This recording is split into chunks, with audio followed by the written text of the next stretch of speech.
And of course, I'm recording again. So I would like to start from scratch.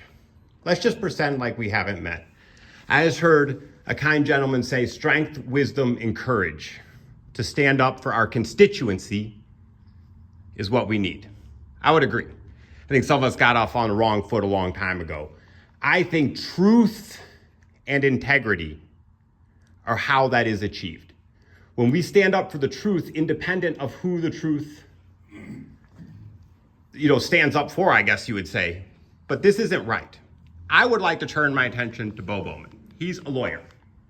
I think everything I'm going to say should make perfect sense to him. And if it does make perfect sense to him, then I would say if he's going to be a just man, then he has to give a set of advice to you that would suggest action from the council. So, Mr. Bowman, Dorothy returned from her trip abroad and found many, many items missing from her factory, including the electrical infrastructure from the walls. She reported it to the Seneca Police. The people that the Seneca Police interviewed readily admitted to taking many of the items, not all of the items, but many of the items, in the police reports produced by Mike Terramano.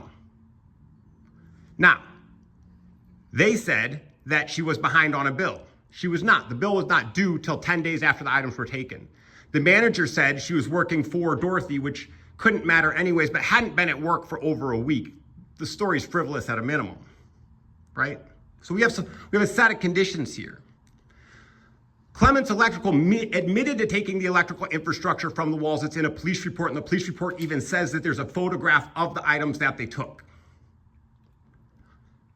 Early in January, Chief Bowling told me that the reason no criminal charges were pressed against the thieves of Dorothy's items was that there was no criminal intent, as if the items were stolen accidentally.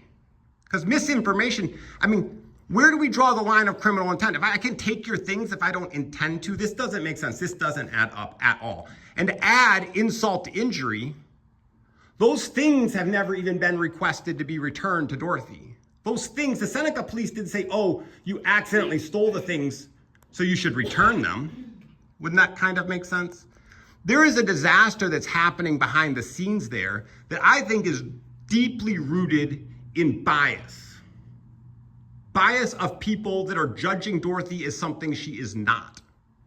Could be her race, could be her ethnicity, but either way, she ain't from around here. And that seems to be a tradition in this region, that if you ain't from around here, it's more difficult for you. If you're afflicted in any way, the poor in this region do not feel cared for, not by anyone who has any stature within the community. It's not just you guys. It's a cultural flaw, mostly nationwide. We call it what we want. But the Oconee County Sheriff is running rampant. They're causing major problems, and I don't bring those problems to you. But they need to get basic respect. They're civil servants. It's not appropriate. It's not appropriate. And Seneca City Police is your responsibility. And what they did to Dorothy, no matter what the intent was, what they did to Dorothy is unjust and wrong, and they stole her items and still have not given any effort to rectify that. And that's clearly on the record. And Chief Bowling said that he was going to produce for me a record from an attorney that stated that the reason no charges were pressed was because the things were stolen without criminal intent. I am greatly looking forward to that report. That will be a doozy. So that's where I stand. I'm looking forward to the report. Please pressure Chief Bowling and whichever attorneys he was talking of. The interview is online on the Jason Boyle Show, or you can go to oconeenews.org. You guys know who I am. You should know my stories, because I'm not publishing stories that don't have evidence. And these are the people that are afflicted by the policies that are enforced through who knows in this town. Whoever has control needs to be curtailed. They need to be held accountable. There needs to be a sense of transparency for the majority, not just the people who choose to come here. You know what I'm saying? We have a disconnect within society. It needs us. It needs our help. Thank you.